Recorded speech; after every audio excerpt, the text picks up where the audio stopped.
नमस्कार, मेरा नाम रेनू सोनकर है। आज हम बात करने वाले हैं मुंशी प्रेमचंद की कहानी कफन पे। तो चलिए शुरुआत करते हैं ये कहानी। झोपड़े के द्वार पर बाप और बेटे दोनों एक बुझे हुए अलाव के सामने चुपचाप बैठे हुए हैं और अंदर बेटे की जवान बीबी बुधुआ प्रसव वेदना में पछाड़ खा रही थी। रह रहकर उसके मुंह से ऐसी दिल हिला देने वाली आवाज निकलती थी कि दोनों का कलेजा थाम लेते थे। जाड़ों की रात थी। प्रकृति में सन्नाटे डूबी हुई सारा गांव अंधकार में लय हो गया था।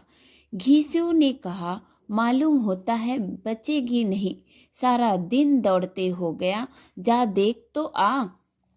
माधव चिढ़कर बोला, मरना ही तो है, जल्दी मर क्यों नहीं जाती? देख कर क्या करूं? तू बड़ा बेदर्द है बे। साल भर जिसके साथ सुख चैन से रहा, उसी के साथ इतनी बेवफाई। तो मुझसे तो उसका तड़पना और हाथ पटकना नहीं देखा जाता है। चमारों का कुनबा था और सारा गांव में बदनाम। घीसू एक दिन काम करता तो 3 दिन आराम करता। माधव इतना कामचोर था कि आधे घंटे काम करता तो घंटे भर चीलम पीता। इसलिए उन्हें कहीं मजदूरी नहीं मिलती थी। घर में मुट्ठी भर भी अनाज मौजूद हो तो उनके लिए काम करने की कसम थी। जब 2-4 फाके हो जाते तो घीसू पेड़ पर चढ़कर लकड़ियां तोड़ लाता और माधव बाजार से बेच लाता, और जब तक वह पैसे रहते दोनों इधर उधर मारते फिरते।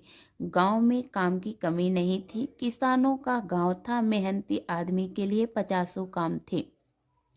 मगर इन दोनों को उसी वक्त बुलाते जब दो आदमियों से एक काम पाकर भी संतोष कर लेने के सिवाय और कोई चारा न होता।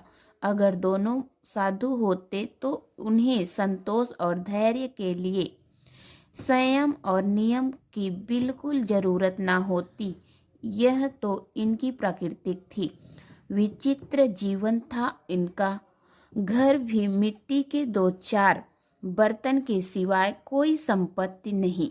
फटे चिथड़ों से अपनी नग्नता को ढके हुए जिए जाते थे।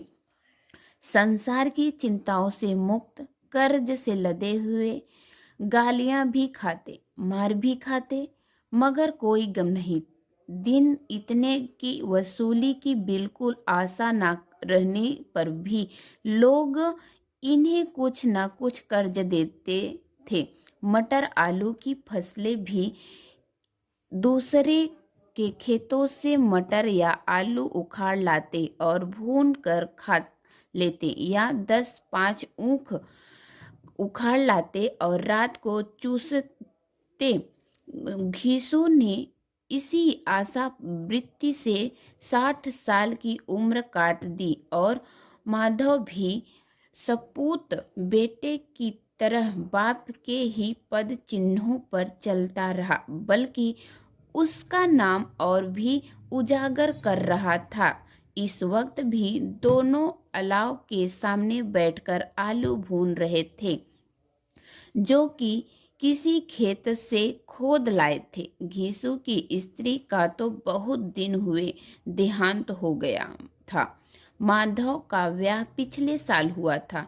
जब ये औरत आई थी, उसने इस खानदान की नींव डाली थी और इन दोनों बेगैरतों का दोजख भारती रहती थी।